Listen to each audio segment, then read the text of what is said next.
नमस्कार, current news में आपका स्वागत है। मैं हूं आतिफा। सबसे पहले हेडलाइंस पर डालते हैं नजर। सरकार ओटीटी प्लेटफॉर्म से जुड़े नियमों को और कर सकती है सख्त। अश्लीलता पर लगाम लगाना मकसद। 2 बार जारी की जा चुकी है एडवाइजरी। पश्चिम बंगाल में 4 जैव विविधता विरासत स्थल को मिली मंजूरी। ऐसे स्थलों की संख्या बढ़कर हुई 8। जैव विविधता अधिनियम के तहत मिलती है मंजूरी। INTACH इंटैक ने की महत्वपूर्ण संरचनाओं के संरक्षण की अपील। विलक्कुमादोम संरचना भी इसमें शामिल। थिरुनेली मंदिर में स्थापित है संरचना। भारत की पहली जल निकाय की गणना रिपोर्ट जारी। जल शक्ति मंत्रालय ने की गणना। कुल जल निकाय में 59% तालाब शामिल।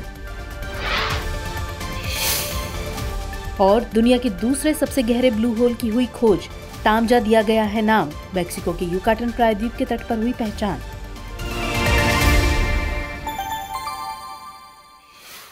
चलिए अब खबरें विस्तार से देखते हैं। सरकार ओटीटी प्लेटफॉर्म के लिए नियमों को और सख्त करने का विचार कर रही है। सूचना और प्रसारण मंत्री अनुराग ठाकुर का कहना है कि रचनात्मकता के नाम पर अश्लीलता को स्वीकार नहीं किया जा सकता।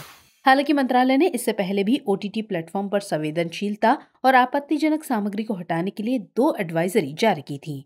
इनमें ओटीटी प्लेटफॉर्म की वेबसाइट पर शिकायत निवारण तंत्र स्थापित करने और निर्धारित समय सीमा के भीतर गैर कानूनी और अनुपयुक्त सामग्री को हटाने की आवश्यकता पर जोर दिया गया था। ये एडवाइजरी आईटी नियम यानी सूचना प्रौद्योगिकी मध्यस्थ दिशा निर्देश और डिजिटल मीडिया आचार संहिता नियम 2021 के तहत जारी की गई थी। इसमें यह भी प्रावधान किया गया था कि स्ट्रीमिंग प्लेटफॉर्म की वेबसाइट से 24 घंटे के भीतर शिकायत प्राप्ति की सूचना देने और 15 दिनों के भीतर इसका उचित तरीके से निपटान होना चाहिए। गौरतलब है कि बीते मार्च महीने में जारी दूसरी एडवाइजरी में स्ट्रीमिंग प्लेटफॉर्म को चेतावनी दी गई थी कि फिल्मों और वेब श्रृंखलाओं को सुनिश्चित करने के लिए सावधानी बरती जानी चाहिए। साथ ही इस बात को भी सुनिश्चित किया जाना चाहिए कि उनके द्वारा प्रकाशित सामग्री आईटी नियमों में निर्धारित आचार संहिता का उल्लंघन न करती हो। हालांकि बॉम्बे और मद्रास उच्च न्यायालय द्वारा इस आचार संहिता पर स्टे लगा दिया गया है। ये स्टे आईटी नियम 2021 के नियम 9(1) के तहत लगाया गया है। इसलिए इंटरनेट फ्रीडम फाउंडेशन का कहना है कि वे नियमों को मानने के लिए बाध्य नहीं है। आपको बता दें कि ओटीटी का पूरा नाम ओवर द टॉप है। इसके तहत इंटरनेट उपयोगकर्ताओं की आवश्यकताओं और रुचि के अनुसार कार्यक्रम और फिल्में इंटरनेट पर उपलब्ध कराई जाती हैं। एक आंकड़े के मुताबिक कोरोना महामारी के दौरान ओटीटी वेबसाइट्स पर उपभोक्ताओं की संख्या में अत्यधिक वृद्धि देखी गई थी। हाल ही में the state of the global climate 2022 report जारी की गई। रिपोर्ट का दावा है कि साल 2022 में समुद्री सतह का 58% हिस्सा समुद्री हीटवेव से प्रभावित हुआ है। वहीं 25% सतह ने एक मरीन कोल्ड स्पेल का अनुभव किया है। आपको बता दें कि समुद्री हीटवेव और कोल्ड स्पेल समुद्र और महासागरों में उत्पन्न होने वाली अत्यधिक गर्मी या ठंड की स्थितियां हैं। रिपोर्ट में मरीन कोल्ड स्पेल को लेकर चिंता व्यक्त की गई है। रिपोर्ट का कहना है कि वर्तमान में मरीन कोल्ड स्पेल की आवृत्ति में कमी जबकि समुद्री हीटवेव की आवृत्ति में वृद्धि हुई है। रिपोर्ट के मुताबिक समुद्री हीटवेव ने आर्कटिक क्षेत्र के लेप्टेव और ब्यूफोर्ट समुद्रों को बड़े स्तर पर प्रभावित किया है। इसी प्रकार उत्तरी ध्रुव पर स्थित स्वालबार्ड और दक्षिणी ध्रुव में स्थित रॉस सागर ने लगातार दूसरे वर्ष चरम समुद्री हीटवेव का सामना किया है।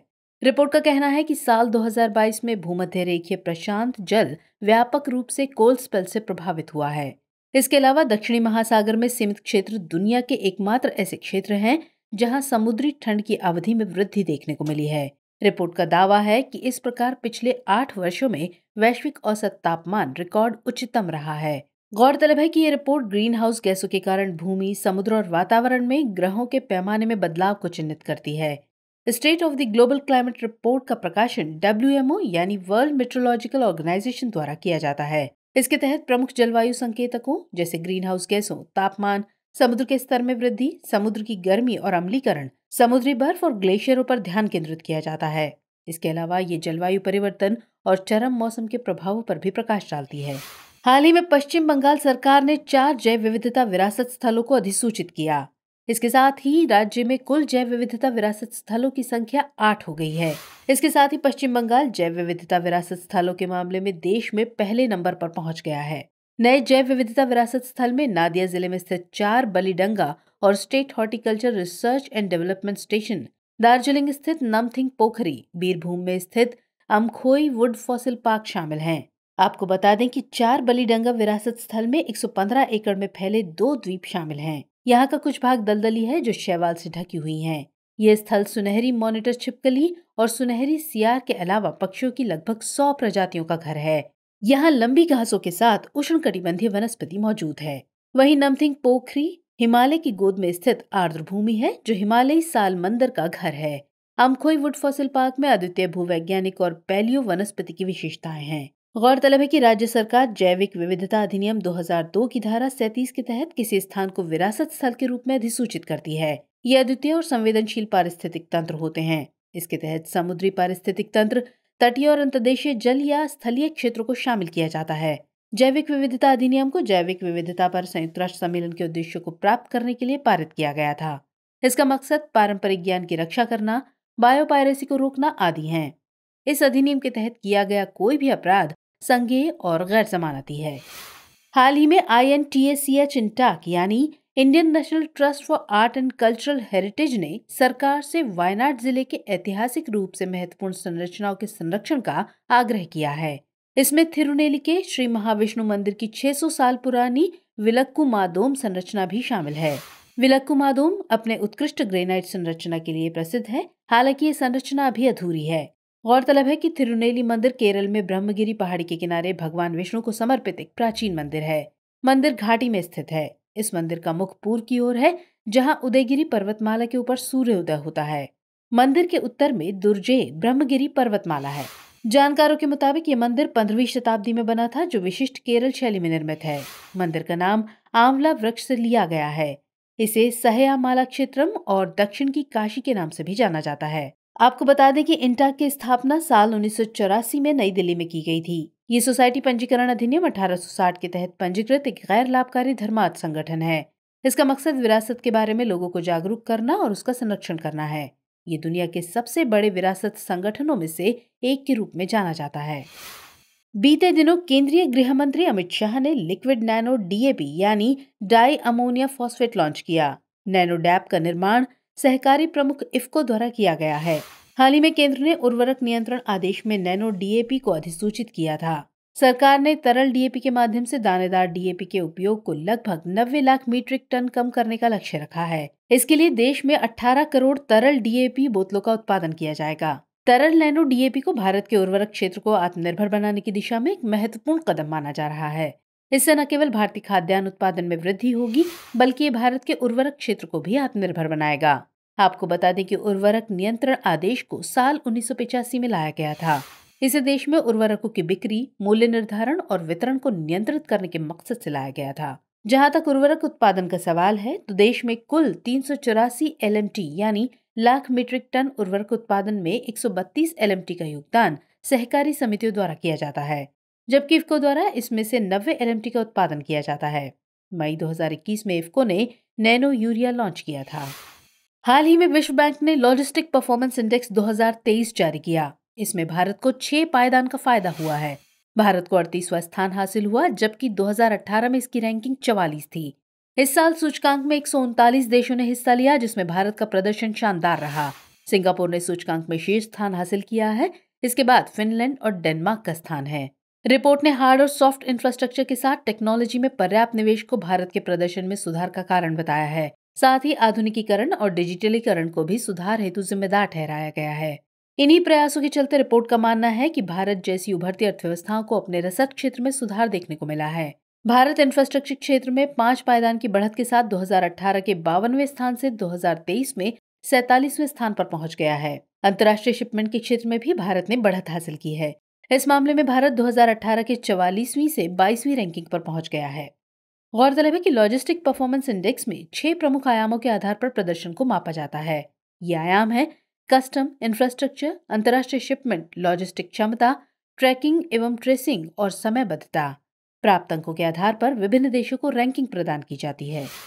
हाल ही में भारत की जल निकायों की पहली गणना रिपोर्ट जारी की गई। इसे जल शक्ति मंत्रालय ने जारी किया है। इसके तहत देश में मौजूद झीलों, नदियों, प्राकृतिक व मानव निर्मित तालाबों और टैंकों सहित जल संसाधनों की व्यापक सूची प्रदान की गई है। साथ ही सिंचाई, उद्योग, मछली पालन, घरेलू उपयोग, पीने और भूजल पुनर्भरण जैसे कार्यों में निकायों के उपयोग के स्तर पर विचार किया गया है। रिपोर्ट का कहना है कि भारत के कुल जल निकाय में लगभग 59% तालाब हैं। इसके बाद टैंक, जलाशय, रिसाव टैंक या चेक डैम का स्थान है। गौरतलब है कि कुल जल निकायों का लगभग 55% हिस्सा निजी संस्थाओं के स्वामित्व में है, जबकि 45 जल निकाय सार्वजनिक स्वामित्व में हैं। रिपोर्ट का दावा है कि 78% जल निकाय मानव निर्मित हैं, जबकि 22% प्राकृतिक जल निकाय हैं। इसके अलावा 1.6% यानी 38,496 जल निकाय अतिक्रमण के शिकार हैं। रिपोर्ट के मुताबिक देश में लगभग 24 लाख जल निकाय हैं। रिपोर्ट में जल निकायों की संख्या के मामले में शीर्ष 5 भारतीय राज्य पश्चिम बंगाल, उत्तर प्रदेश, आंध्र प्रदेश, ओडिशा और असम को बताया गया है। इसमें पश्चिम बंगाल में 7.47 लाख निकाय हैं। शहरी क्षेत्रों में जल निकायों की संख्या के मामले में शीर्ष 5 राज्य पश्चिम बंगाल, तमिलनाडु, केरल, उत्तर प्रदेश और त्रिपुरा हैं, जबकि ग्रामीण क्षेत्रों में पश्चिम बंगाल, उत्तर प्रदेश, आंध्र प्रदेश, ओडिशा और असम हैं।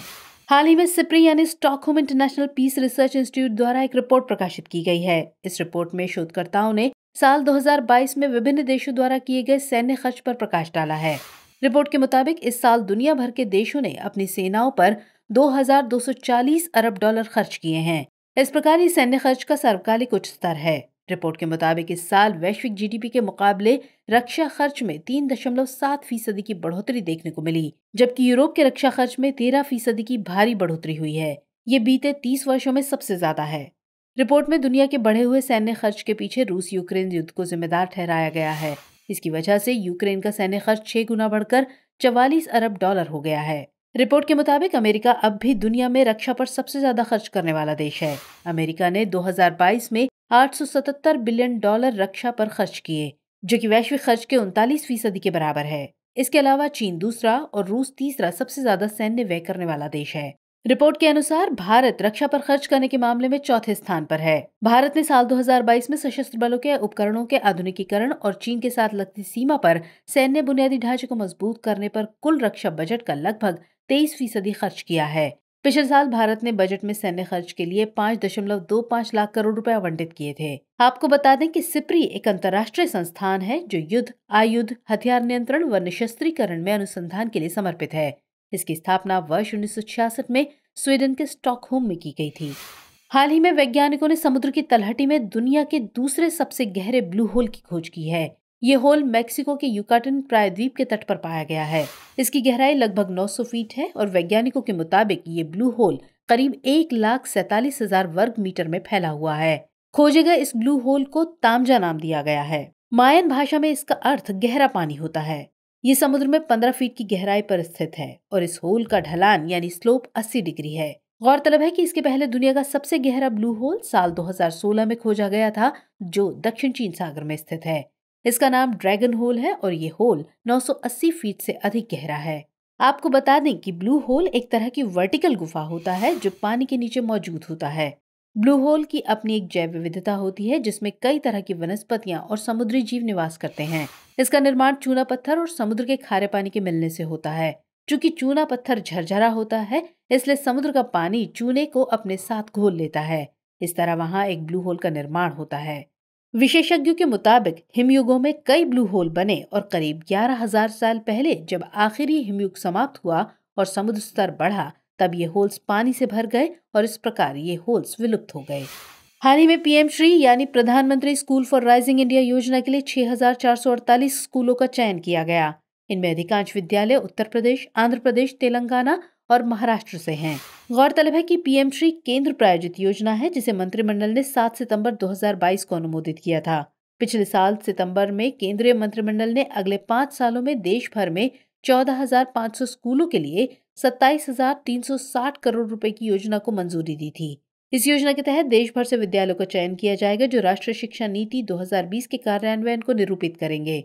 वे कैसे समान और समावेशी स्कूल परिवेश में उच्च गुणवत्ता युक्त शिक्षा प्रदान करने में अपने अपने क्षेत्रों की अगुवाई करेंगे, जिससे बच्चों की विविध पृष्ठभूमि और विभिन्न शैक्षणिक क्षमताओं का विकास होगा।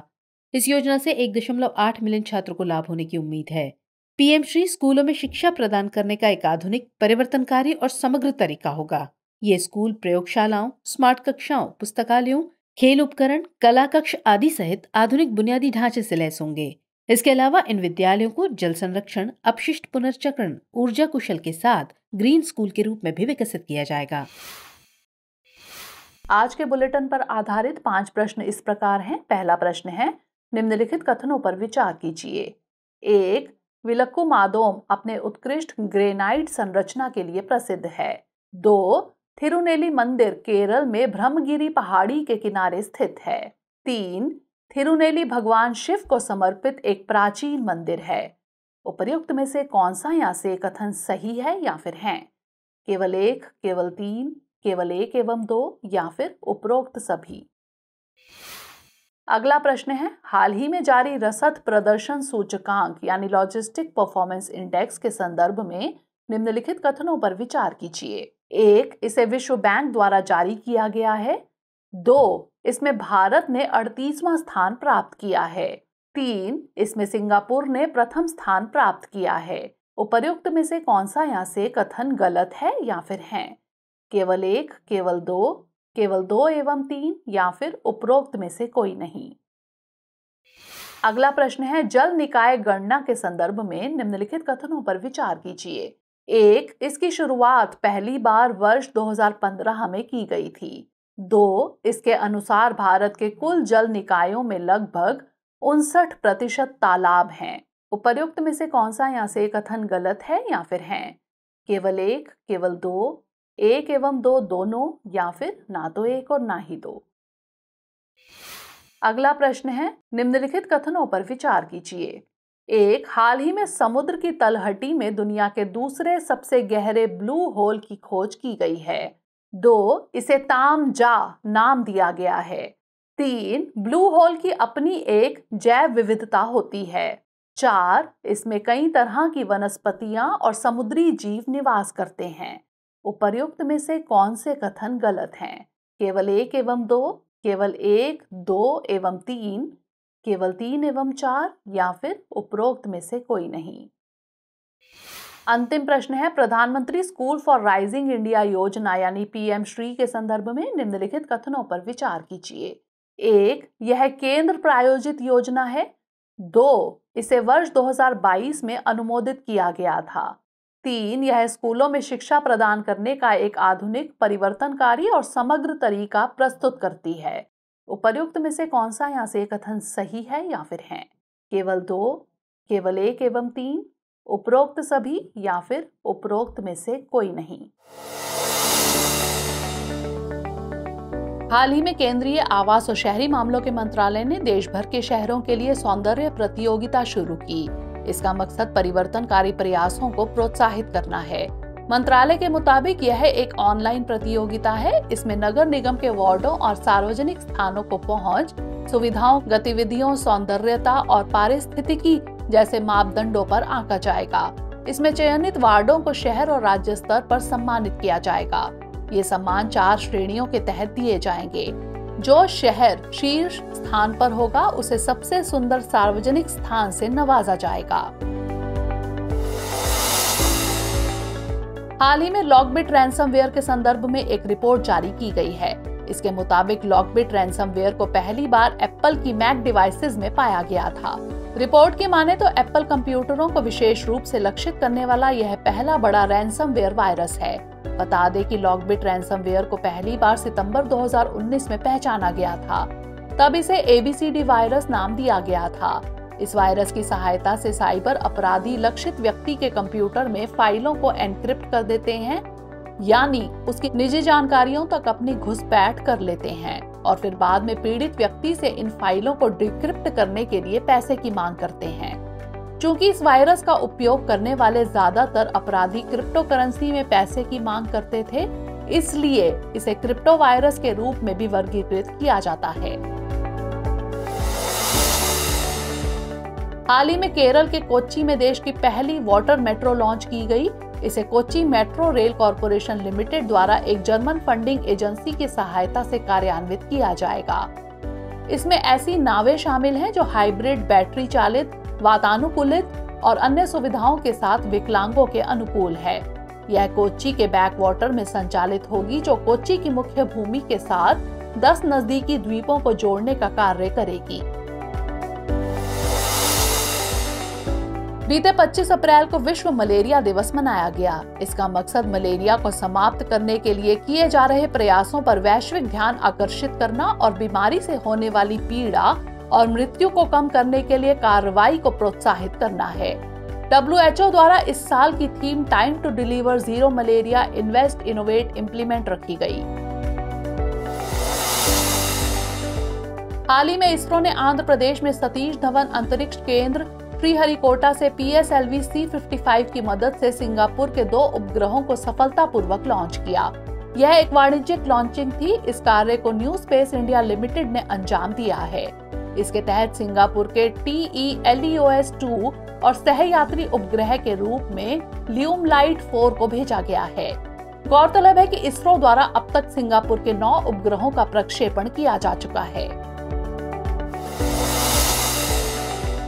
हाल ही में सीमा सड़क संगठन ने भारत चीन सीमा पर उत्तराखंड के माणा गांव के प्रवेश द्वार पर भारत का पहला गांव का साइन बोर्ड लगाया है। इस प्रकार अब माणा देश के आखिरी नहीं बल्कि पहले गांव के रूप में चिन्हित किया जाएगा। गौरतलब है कि माणा भारत के उत्तराखंड राज्य के चमोली जिले में स्थित एक गांव है। यह बद्रीनाथ से 3 किलोमीटर ऊंचाई पर बसा हुआ है। यह तिब्बत की सीमा पर स्थित माना दर्रा के निकट स्थित है।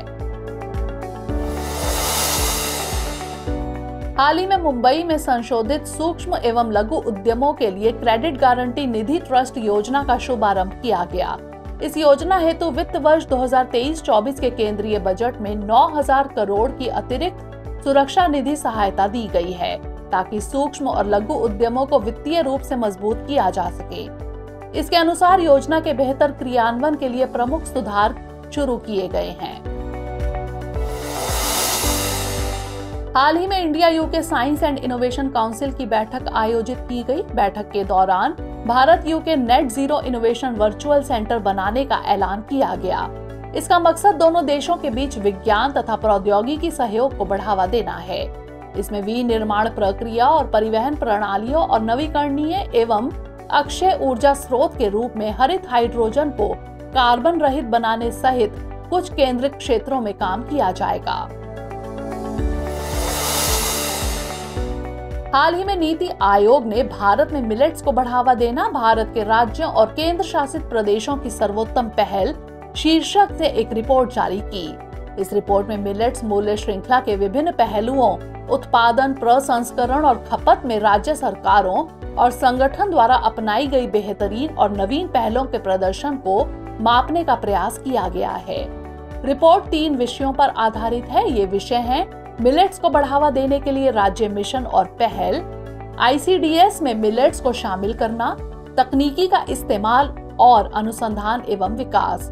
जानकारों के मुताबिक यह रिपोर्ट हमारे आहार में मोटे अनाज की हिस्सेदारी बढ़ाने और उसे मुख्य धारा में लाने के लिए एक मार्गदर्शक के रूप में काम करेगी।